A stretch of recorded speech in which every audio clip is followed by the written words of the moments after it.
Care order tinħareġ mill-Ministru jekk fl-opinjoni tiegħu l-omm naturali ma tkunx f'pożizzjoni li trabbi b'mod sew lill-ulieda.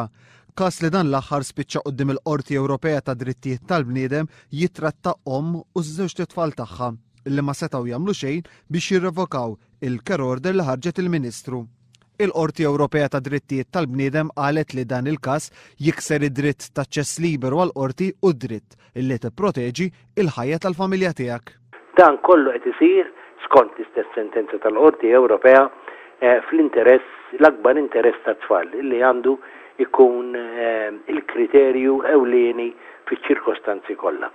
F'Lulju 2005 żewġ titfal kienu ttieħdu minn taħt il-kustodja tal-omm u tpoġġew fl-Istitut tas-Sorijiet sa ma jgħalqu 18-il sena.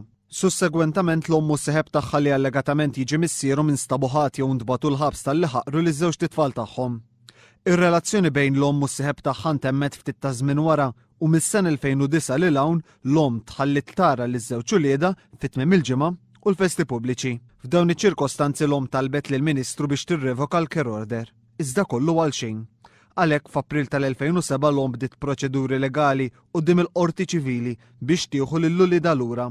Hija lmentat mill-fatt li ċirkostanzi li taħtom ħarġet il-care order inbidlu u l-qorti ma kellix is-saħħa li tirrevoka din l-ordni għaliex dak il-poter jaqa' biss f'idejn il-Ministru.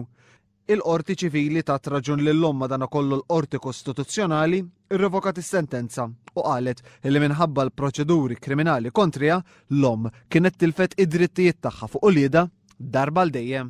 Bl-omm determinata li takkwista lura d-drittijiet fuq ulieda f'Novembru tal-2010 ħadet il-każ tagħha quddiem il-Qorti Ewropea u hemmhekk ingħatat raġun. Mhux biss iddeċidiet dan il-każ imma qalet u tat parir lill-Gvern Malti biex ibiddel żewġ liġijiet.